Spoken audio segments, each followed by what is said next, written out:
திருச்சிற்றம்பலம். தென்னாடுடைய சிவனையை போற்றி, இந்நாட்டவருக்கும் இறைவா போற்றி. அனைவருக்கும் வணக்கம். நாம் இன்னைக்கு பார்க்கக்கூடிய பதிவு என்னன்னு பாத்துட்டீங்கன்னா, கும்ப ராசிக்குண்டான ஜூலை மாத பலன்கள் எப்படி இருக்கும் அப்படிங்கிறத முழுமையா பார்க்கலாம். கும்ப ராசியின் அதிபதி சனி பகவான், விரையாதிபதியும் அவரே. இந்த மாசம் சனி வக்ரமாக போகிறார்.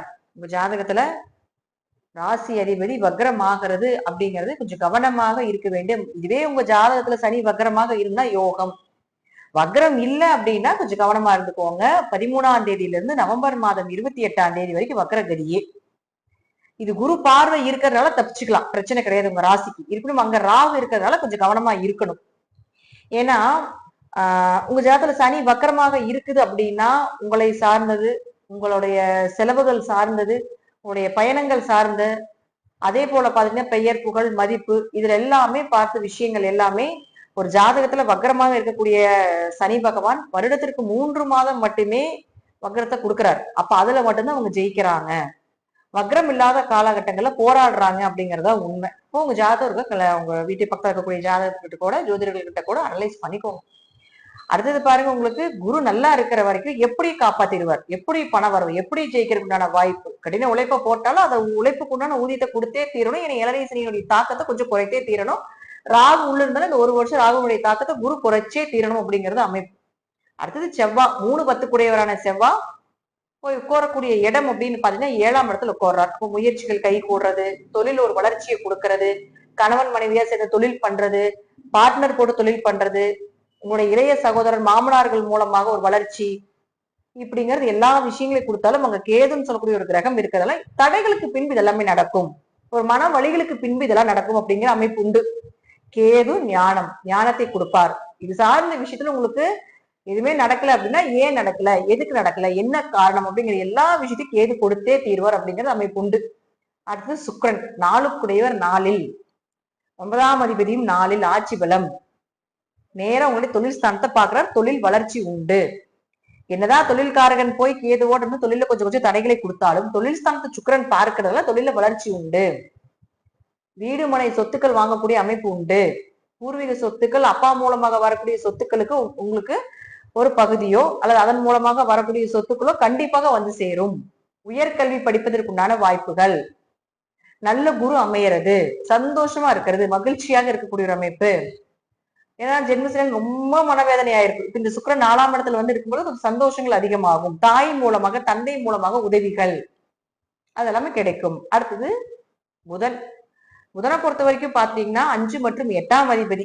அந்த 5ஆம் அதிபதினு சொல்லக்கூடியவர் பாருங்க, உங்களுக்கு இருக்கக்கூடிய இடம் 6ஆம் வீட்டுல இருக்கார். அப்ப குழந்தைகளுக்கு ஏதாவது ஒரு மருத்துவ செலவுகள், குழந்தைகளுக்கு ஏதாவது தேவையில்லாத ஒரு விரைய செலவுகள் பண்றது, நோய் நொடிகள் குடும்பத்துல இருக்குது, அதுக்கு ஒரு செலவுகள், கடன் அடைக்கிறதுக்கு உண்டான வாய்ப்புகள், இதெல்லாம் ஏற்படுத்தி கொடுப்பார்.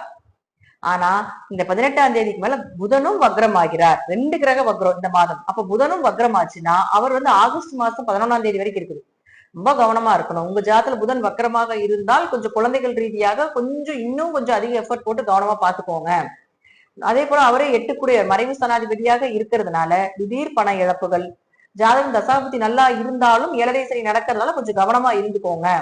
திடீர் பணம் இழக்கிறது, திடீர்னு காசு வெளியே போறது, சம்பந்தமே இல்லாம ஏதாவது ஒரு வழியில ஒரு அவமானங்களை படுறது, இதெல்லாம் கொடுத்துரும். அப்ப புதன் வக்ரமாக இல்ல அப்படின்னா இன்னும் கொஞ்சம் கவனமாக இருக்க வேண்டும் இது சார்ந்த விஷயங்கள்ல. ஏன்னா இத்தனை நாள் அதாவது உங்களுடைய ஜாதகத்துக்கு 7ஆம் அதிபதியாக இருக்கக்கூடிய சூரியன் குருவோட சேர்ந்து சிவராஜ யோகமா வேலை செஞ்சுட்டு இருந்தார். இப்ப அடுத்தது வந்து உங்களுக்கு 8ஆம் இடத்துல புதனோட சேர்ந்து புதாத்திய யோகமா வேலை செய்ய போகிறார். அப்ப நீங்க ஏதாவது உங்களுக்கு வந்து கணவர் வழியில, குழந்தைகள் வழியில ஒரு நல்லது செய்யணும், குடிக்கணும், சுப நிகழ்ச்சிகள் பண்ணணும்னா ஒரு 16ஆம் தேதிக்கு முன்னாடியே செய்து கொள்வது சிறப்பு. அடுத்தது உங்களுக்கு 6க்கு வந்துருவார். அப்ப அதற்கப்புறம் சுப நிகழ்ச்சிகள், திருமணம் சார்ந்த விஷயங்கள் எல்லாமே பேச்சுவார்த்தையை கொஞ்சம் குறைச்சிக்கிறது நல்லது. ஏன்னா ஏமாற்றத்தை கொடுத்துரும். உங்களுக்கு நல்ல வரனாக கொடுக்க மாட்டார். நல்ல வரன் எல்லாம் உங்களுக்கு வேணும்னா 16ஆம் தேதிக்கு முன்னாடியே கொஞ்சம் ப்ராசஸ் பண்றது நல்லது.